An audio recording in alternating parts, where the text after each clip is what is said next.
It is finally official. Taleworlds have gone ahead and announced that the game is coming to console on the 25th of October 2022, but that will not stand alone. We will also be getting a full release on the PC as well, which I cannot be more excited for, because that does mean we are going to be getting the Steam Workshop. It means we're going to be getting full mod tools. It means we're going to be getting multiplayer custom servers, and oh boy, is that going to be exciting. So yes, the 25th of October 2022, a full release to console and also to PC. They went ahead and dropped a pretty snazzy trailer, which I'll go ahead and let you guys watch right now. And then afterwards, what we'll do is we'll dive in and kind of have a bit of a discussion about what we can probably expect from a full release.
Okay, so there we have it. That was the trailer. Honestly, I was hoping they would show maybe something a little bit more exciting than just kind of normal battle footage we've seen a million times. But I guess for a lot of people who maybe haven't seen or played Bannerlord before, that's kind of a nice little introduction to the series. I was personally hoping we'd see a bit more like stuff with banners and maybe a bit more about the story, because that's something that we kind of have to assume is going to be in the game when it does come out of early access on the 25th of October, is a full story. Whether or not that's going to be fully voiced or not, again, I hope so, but I can only imagine that questline is fully done and ready to be played. It'd be kind of weird if it came out of early access and that half-baked story that we currently have isn't fully fleshed out and ready to go, and you can't actually properly become the king of Calradia for all these different quests and interesting storylines. So I'm going to assume that is going to be done. I just would have loved to have seen a bit more of that on the trailer. I guess I'm kind of coming at it from a point of view of someone who already has over 1,000 hours into Bannerlord and would love to have more and more stuff kind of shown about that from that in the future. But yes, so 25th of October, the game is of course going to be at Gamescom as well. You can currently play the console version. What can we expect from a full release? So on PC, of course, we're getting a Steam Workshop. They've already confirmed that and said it's coming very soon. I would imagine that will be coming maybe in 1.9. 2.0 has to be the full release, so I would assume we're going to be getting a 1.9 beta very soon on PC in the next couple of weeks, probably after Gamescom.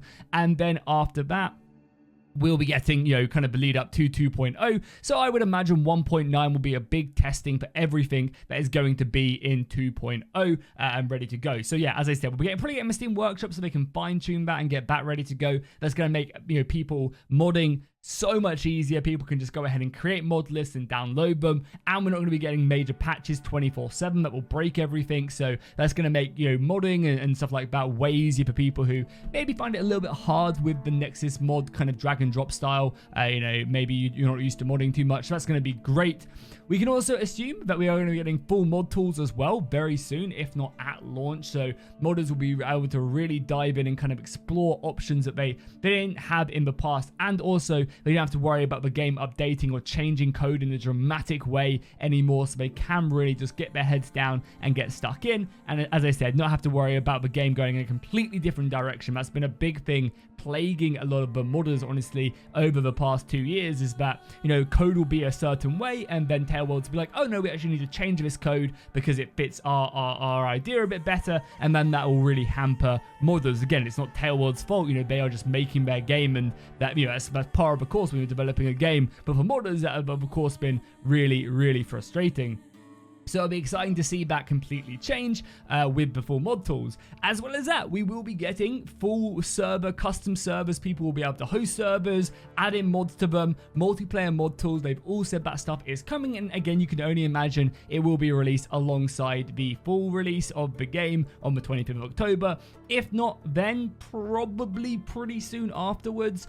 Generally, with other games similar to this, like Total War, they kind of release the game and then they drop the mod tools very soon after. I believe actually with Immortal Empires today, they're dropping it alongside it. So again, that is super exciting. Multiplayer has been a keystone for Bannerlord and Warband for so long. And now that we can start getting these custom servers that people can host and start having events and all these different rules, that's going to be exciting. I can't wait for stuff like full invasion. I remember a while back the modders said that they wouldn't really dive into a full invasion until they get full mod tools, because they can't until they get multiplayer mod tools and custom servers. The RPG servers as well. I know there's mod teams working on the old school RPG servers where you would have an external website where you'd buy and it would track your kills, and you'd be able to buy equipment which would then transfer to the servers. That stuff is super exciting. Of course, we have the Napoleonic Wars mob that has been hard at work creating uniforms and custom assets. So again, we can dive in with Napoleonic-esque battles, start having online battles once again. And that's just to mention, you know, kind of a few things. There's loads more to be excited for. And also we're going to be getting kind of custom maps as well. Tons of different exciting castle maps and battle maps and trenches. It's really looking bright. Now, I can understand a lot of people's frustration with the game as well. That is definitely something I think I want to mention. You know, development has been slow on the game. You know, we did have the big old C word hit, and, you know, that was a major incident for a lot of gaming companies. That's, you know, slowing down production, I'm sure, pretty massively on the game. And there's still a lot left I would love to see added to the game, but I think it coming out of early access allows them to move on and be more ambitious with the title. A lot of the thing has just been getting the game up to scratch, which I think 1.8 has done a great job of. They fixed and improved a lot of systems, and it's just going forward, you know, better and better. Hopefully we'll get another couple content patches, but I'm excited because now this means that they can, you know, continue to add content to the game, but they can start working on these bigger projects instead of releasing these, you know, these patches every month because they have to get the game ready for launch. They can start taking a couple months away and then really focusing, whether it is DLC, free LC, they can really start to focus on these bigger ideas for the game. They can start looking at stuff like diplomacy that they just don't have the scope to do in the base game. They can start looking at expanding the map. My God, I really wish they, you know, I really hope they do lean towards that style of expanding the campaign map rather than creating custom random campaigns. I want to have a big, massive campaign. Give me Immortal Empires, but in Bannerlord. Give me the like Indian culture, Asian culture, which again is India, but you know what I mean. Give me like Chinese culture. Give me Japanese soldiers. Give me Vikings, and with that, give me like sea raiding and diplomacy. You know, I think now that the game is coming out of early access, they can take that step back and be like, okay, let's look forward to the next DLC, or like let's look forward to a next big patch update, or a DLC or a free LC. Hopefully DLC and free LC gets combined. I think Paradox do a great kind of way of doing that, and we can start getting stuff like, you know, a Viking faction, and then that adds in naval travel, or we get, you know, some, I don't know, like maybe like an Indian or Egyptian culture down in the south of the map. It expands the map and it adds in a new mechanic, and it adds in like elephants, or you know, the stuff like that I think would be really, really good for the game. A little bit of a downside, I guess, for you console players. They haven't said anything, but I think it is quite unlikely that you guys will be getting mods, unfortunately. I imagine it's quite an undertaking to do, and something that we probably won't be seeing, at least at launch. You know, compare Taleworlds to something like Bethesda. The size of the studios are vastly different. There are, you know, the resources they have available to themselves are very different. However, obviously don't dismay it and think it will never happen. I think, definitely at launch, you guys probably won't get access to mods again. I could be proven completely wrong. I hope I am proven completely wrong, but I just think it's very unlikely and people should taper their expectations. But maybe later on down the line, Taleworlds can get some like stable and select mods and look to add them later on, because, the modding is the lifeblood of Mount & Blade 2 Bannerlord and also Warband, so I would love to see that stuff implemented.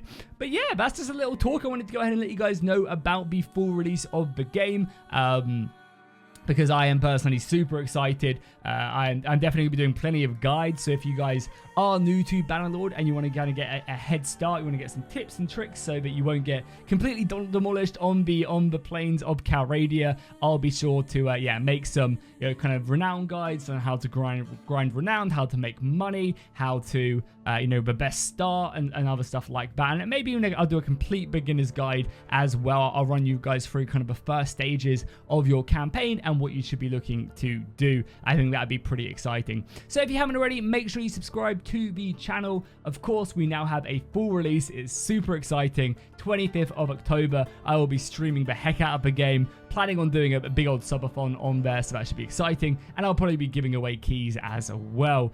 So yeah, make sure you subscribe to the channel if you haven't already. Let me know in the comments if you're excited for Mount & Blade 2 Bannerlord to fully release on the 25th of October 2022.